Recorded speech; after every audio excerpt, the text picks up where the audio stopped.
Bersua kembali, ekonomi Malaysia tumbuh dengan kadar 4.7% pada suku ketiga 2015. Menurut Bank Negara, pertumbuhan disokong permintaan sektor swasta. Daripada suku ke suku, ekonomi negara tumbuh pada kadar 0.7%. Menurut Bank Pusat itu lagi, ekonomi global kekal tumbuh pada kadar sederhana. Di Asia, pertumbuhan kekal disokong permintaan dalaman di tengah ekspor yang lemah. While the risks to growth have increased, but at this point in time, we do believe that the economy will remain on the growth path of 4 to 5%.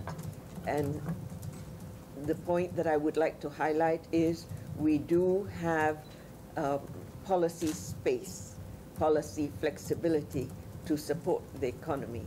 So from time to time there will be announcements, and it is very important that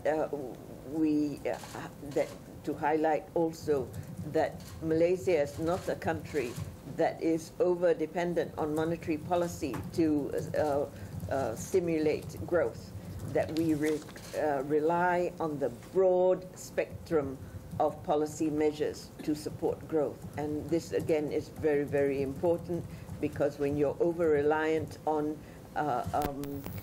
interest rate policy to support growth, this can result in other excesses emerging and financial imbalances building up. And so therefore, for us at this point in time, we've maintained interest rates at 3.25%, and this, we believe, is an accommodative monetary policy that is supporting overall growth. But there are other measures like special funds and other tax measures that have been introduced to support consumption and investment activity. Measures need to be taken and have been taken and will continue to be taken to support growth. It is important for us to remain on a steady growth trajectory, because if growth were to moderate significantly, of course this would affect sentiment and assessments on our economy even further. Then secondly, the other important fundamental that affects the currency is the current account surplus and the trade surplus. And we've seen this has actually improved. So the fact that Malaysia remains a surplus economy in the balance of payments is important. And then, of course, thirdly, that we have a sound and solid financial system, that we have a flexible exchange rate that can actually have this flexibility to adjust. Because if the exchange rate didn't have the flexibility to adjust, then the other adjustments will need to take place. And these other adjustments are prices and the demand. And if these adjust, it will have a more permanent effect. Whereas if the exchange rate adjusts, it allows that flexibility to absorb some of the shocks that are taking place.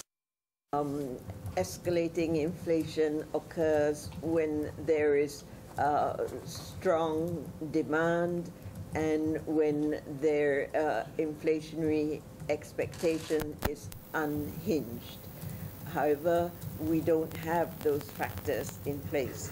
Of course, we had the implementation of the GST, and from the experience that we've seen in other countries that implemented this, you have a temporary rise in the immediate term of its introduction, that we expect inflation to rise. And then, of course, the depreciating currency also could contribute to some rise in prices. But when you have a situation of moderating demand, especially consumption demand, this is an offsetting factor.